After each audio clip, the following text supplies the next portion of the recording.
மர்மக்கயிறு. இருட்டான ஒரு ரூம்குள்ளே படுத்திருந்த பரஞ்சோதிக்கு அவன் மாமா அவன் ஊர்லேருந்து கிளம்பும்போது சொன்ன அட்வைஸ் ஞாபகம் வந்துச்சு.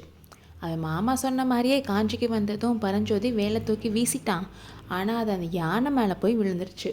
அதனால தான் இப்போ ஜெயிலில் வந்து மாட்டிருக்கோம்னு நினச்சப்போ அவனுக்கே சிரிப்பு வந்துச்சு. காஞ்சிக்கு வந்த முதல் நாளே நம்ம சிறையில் இருக்கோன்னு தெரிஞ்சா அம்மாவும் மாமாவும் உமையாலும் என்ன நினைப்பாங்கன்னு யோசிச்சுட்டு இருக்கும்போதே அவனுக்கு இன்னொன்று ஞாபகம் வந்துச்சு. புத்த சந்நியாசி இன்னைக்கு நைட் நமக்கு ஒரு கஷ்டம் வரும்னு சொன்னாரே, அது இப்போ உண்மையாயிருச்சே. உண்மையிலே அவருக்கு முக்காலமும் தெரியுமோன்னு யோசிச்சு எப்படி அவனுக்கு புத்த சந்நியாசி பழக்கம் ஆனார்னு நினச்சி பார்த்தான். காஞ்சிக்கு கிளம்பி காலையிலேருந்து நடந்து டயர்டாகி ஒரு இடத்துல ரெஸ்ட் எடுத்துகிட்டு போகலான்னு அவன் மூட்டை முடிச்செல்லாம் பக்கத்தில் வச்சுட்டு ஒரு மரத்துக்கடியில் படுத்திருந்தான். அப்போ அந்த பக்கமாக ஒரு புத்த சந்நியாசி வரதை பார்த்தான்.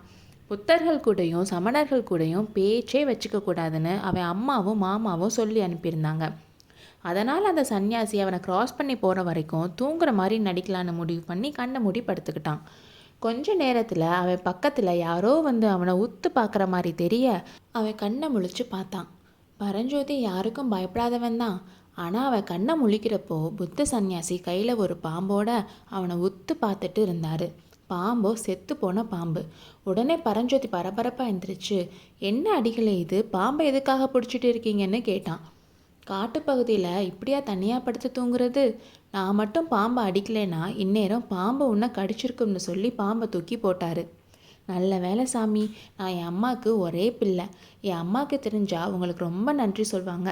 உங்கள் பேர் என்ன சாமி? என் அம்மா கிட்ட உங்களை பற்றி சொல்லணும்னு கேட்டான். நாகநந்தின்னு சொன்னார்.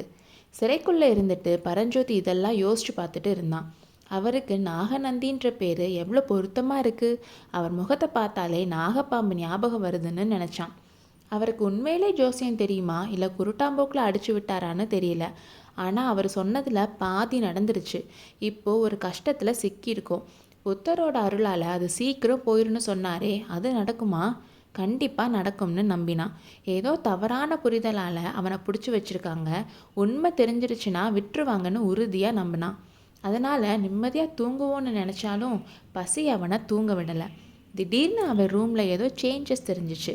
நல்லா இருட்டாக இருந்த ரூமில் லைட்டாக வெளிச்சம் வந்துச்சு. எங்கே இருந்துட்டா வெளிச்சம் வருதுன்னு பார்த்தான். மேற்கூரையோட குட்டி ஓட்டையில் இருந்து வெளிச்சம் வந்துச்சு.